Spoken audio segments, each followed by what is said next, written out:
The Corporation for Public Broadcasting will be largely shuttered by the end of next month and gone entirely by January. At President Trump's request, Republicans in Congress canceled its federal funding last month, and that spelled the end of the organization's half a century of supporting public radio and television. Now, much has been made of the impact that these cuts are going to have on local news stations, particularly in rural areas. But the Corporation for Public Broadcasting has also played a huge role in supporting high-quality educational programming on PBS, where Sesame Street and Mr. Rogers' Neighborhood originated. And where that legacy of iconic educational programming lives on with the Mr. Rogers spinoff, Daniel Tiger's Neighborhood, and programs like Sid the Science Kid and Word Girl. Meanwhile, the White House appears to be eyeing an alternative to these kind of PBS Kids programmings that teach kids social, emotional skills, science readiness, and literacy.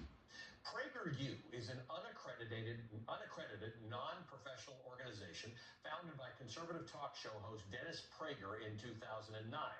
It specializes in creating right-leaning, short educational videos for children and adults, but don't mistake it for a university despite its name. The organization does little to hide its intent to indoctrinate children with right-wing ideology, and on the bottom of its website, you can find the following disclaimer, quote, PragerU is not an accredited university, nor do we claim to be. We don't offer degrees, but we do provide educational, entertaining, pro-American videos for every age, end quote. According to Vox, in July, the White House debuted an educational partnership with PragerU at a launch event for a new museum exhibit.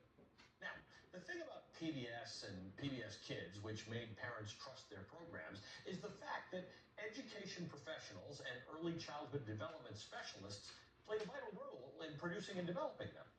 Sesame Street, in particular, was designed to help low-income and minority students aged 2 to 5 overcome some of the disadvantages that they traditionally had when entering school.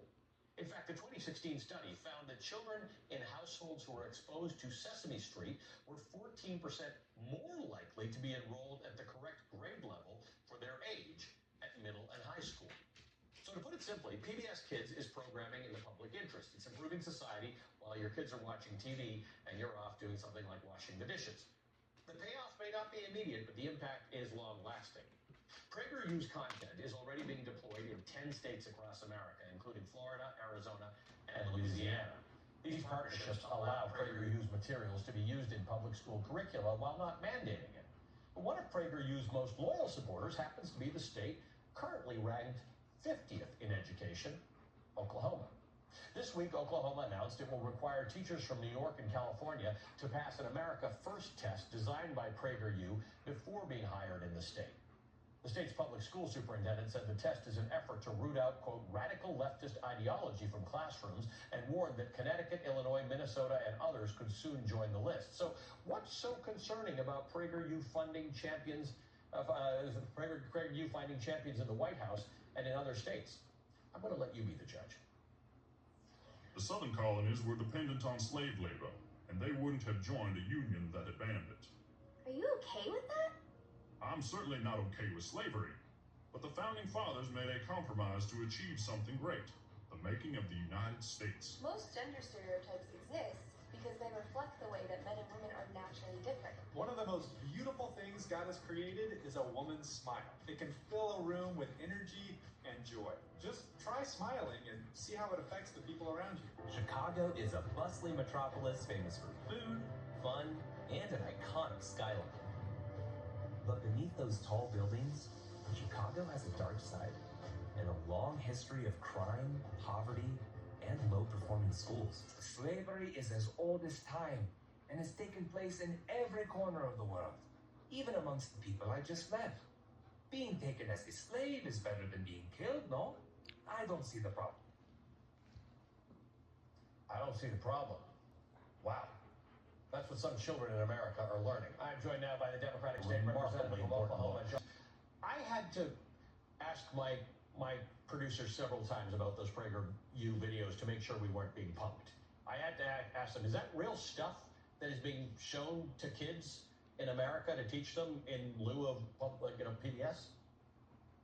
It is. In fact, Ali, just last weekend on our show, we had an educator who's also a state representative in Oklahoma named Gabe Wolian. He has used PragerU content in the classroom. So if you're wondering if the video you're showing right there of this retelling of slavery from Christopher Columbus's point of view, what you heard from fake Frederick Douglass there, if that's actually been used in the classroom, I have met educators who have started to integrate this kind of stuff with young children. And I want to point out one thing, because a lot of people have paid attention to that Christopher Columbus clip where he says, that being taken as a slave is better than being killed, and he doesn't see a problem. Not only is that an opinion and a sort of form of propaganda to put in front of children, but actually primary source documents from slaves themselves that educators across the country have access to completely undermine that. People who were enslaved spoke very often about the fact that they were willing to put their lives at risk, willing to die in order to escape plantations in the South. Frederick Douglass, in fact, attempted multiple escapes, and he famously got engaged in a physical altercation with a notorious slave breaker who was trying to dominate and harm him. And fighting back when you are an enslaved person is something that, again, they knew could end their lives. Yep. And so it's actually not just a little wrong, it is really insidious. And I say that as a journalist who's covered this, that simply the facts, the records, primary and secondary source documents that we've had access to for many years in this country go against so much of the programming that is getting in front of children. When I've spoken to educators about why they would use this, they say, well, it's about alternative perspectives, or some of the documents we have are liberal perspectives, and this is a conservative one. But it's really not that. There's the truth, there's the reality of what slavery represented to the United States, and then there seems to be this major push that's been gaining steam for years now to recast the entire American story, to resist feeling guilt about what happened and what was a central part of our founding.